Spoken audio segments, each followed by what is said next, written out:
This military car is made possible by high-speed production of thousands of small parts made in machine shops to exact dimensions by skilled craftsmen. Thousands of parts, like tapered steel shafts, are assembled on fast production lines with full confidence that they will fit and function perfectly. This is possible only because of modern machine methods. The tapered shaft is an important part often produced on the engine lathe. A taper is a shape that increases evenly in size from the small to the large end. This drawing sets up the problem of turning a tapered shaft to the exact dimensions shown with the correct taper. We start the job with a drawing of the finished part and a partially finished stock. The operator must plan his work. Notice he has already machined the straight surfaces and faced the ends. On this job, for the first step, the steep taper will be cut to accurate shape and size. Then the long taper will be cut.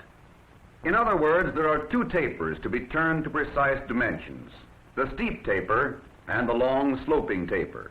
It makes little difference which taper is cut first. On this job, the steep taper will be turned first. The compound rest is always used for the cutting of steep tapers on the engine lathe. The compound rest can be set at any angle.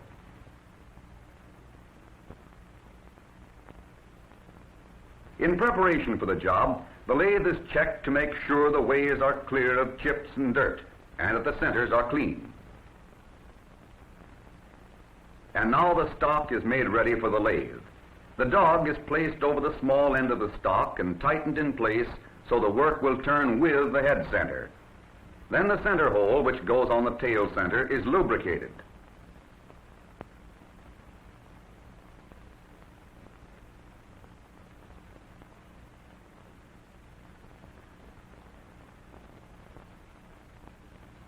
Now, to determine the setting of the compound for the proper angle, the drawing is checked. This diagram shows how the compound rest is set to cut a steep taper. Point the compound in the same direction as the taper surface of the piece shown on the drawing. When the dimension of the taper angle is given like this, using the mark stamped on the base of the compound, count off the number of degrees shown on the drawing like this: 5, 10, 15, 20. When the dimension is given like this, point the compound toward the tailstock, setting the compound parallel with the center line of the machine, putting the 90-degree angle mark over the index mark. Count the marks: 5, 10, 15, 20. To set this angle, use the graduations which are shown in degrees on the base of the compound. The steep cut is to be at an angle of 20 degrees, so the compound is set at 20 degrees. The compound must be locked in place. The surface is irregular, and so a truing up tool is used for the first cut.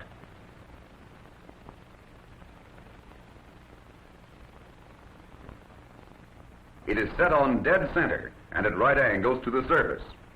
This set is common to all taper cutting.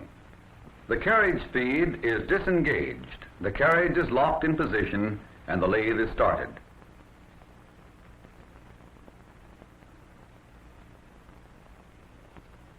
This truing up cut permits accurate measurements with a bevel protractor. To do this, the head is placed against a reference surface, a surface that is finished and is true.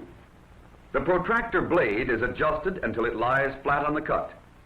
The angle is shown by the graduations on the protractor head. Here the angle checks with the specifications, 20 degrees. Next, the diameter of the work must be checked with the drawing. Never rely on memory. Check the drawing for all measurements. The protractor measures the angle. The micrometer measures the size. The piece measures 120 thousandths of an inch oversized.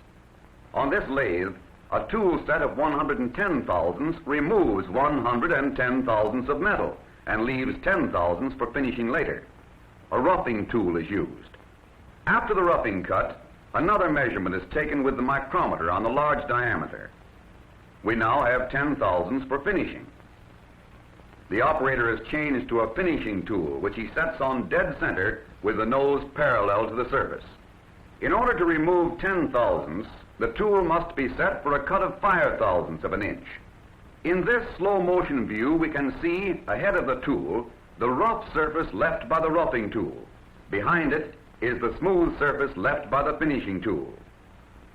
A check with the drawing and the cutting of the steep taper is completed. Tapers of 15 degrees or less are cut with a taper attachment. Notice this taper is given in terms of inch of taper per foot rather than in degrees. Here is the principle of a taper attachment. A shoe moves along on the slide. It is connected through another arm to the cutting tool. This makes the tool move along at a slant. Now watch what happens to a piece of stock. The tool now moves along the work at a slant, and so it makes a tapered cut. To use this attachment, first disconnect the cross-feed screw. This frees the cross-feed slide so that it will follow the movement of the traveling shoe. Second, the bracket is set so that the shoe comes in the approximate center of the slide. Third, the bolt which holds the connecting bar to the shoe is tightened, and now the cross-feed slide will follow the shoe.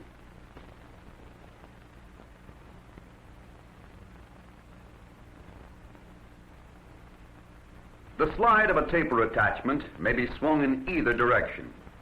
Setting the slide according to these graduations determines the taper angle. Now the slide is set to a 1 1/2 inch taper per foot as specified in the drawing. The slide is set parallel to the taper which will be cut on the tool side of the work. And with the setting adjusted, the bar is locked in position by tightening the bolts. Tapers such as this are generally cut at the tailstock end. The tool is fed to the work with the compound, set at right angles to the work. Now the shoe will push the tool along its proper path, guided by the setting of the slide. All adjustments are made. The power is turned on. Then the carriage feed is engaged. Only a light cut is taken until the correct taper has been established. On this type of turning, the accuracy of the taper is checked with a taper ring gauge. The gauge is slipped over the taper. Here the gauge fits loosely at the large end. This looseness means that the angle of taper is too small. Wear and lost motion make the slide marks only approximate. To correct the taper, the slide must be reset for slightly more than 1 1/2 inches per foot. In replacing the work between centers, the tail center hole is lubricated. This should be done at every possible opportunity.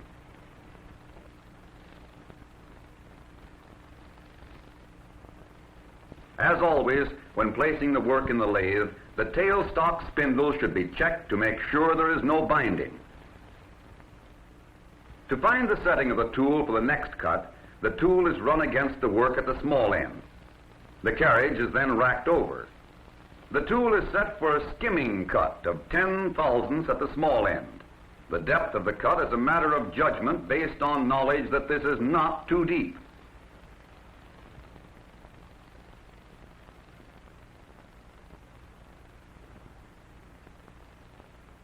When this cut is completed, the lathe is stopped, the work taken out, and again checked with the taper ring gauge. The taper is now correct. The work can be finished to the right diameters.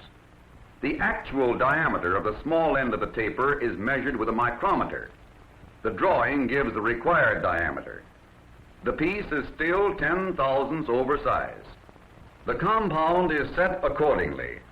The cut will continue for only a very short distance. The taper extends clear to the shoulder, and the micrometer measures 1/4 of an inch from the shoulder. So the reading given by the micrometer will be slightly over 31 thousandths more than the real diameter of the shoulder. Note that the micrometer spindle for this reading is held flush with the shoulder. Here is the completed job with the two finished tapers, one turned by using the compound rest, the other by using the taper attachment. The piece is not yet ready for use. The bevel gear teeth must be cut and the end threaded. Later, when this is done, the piece will be ready for assembly on the production line. Here, the skill of the operator and the quality of the workmanship meet their acid test.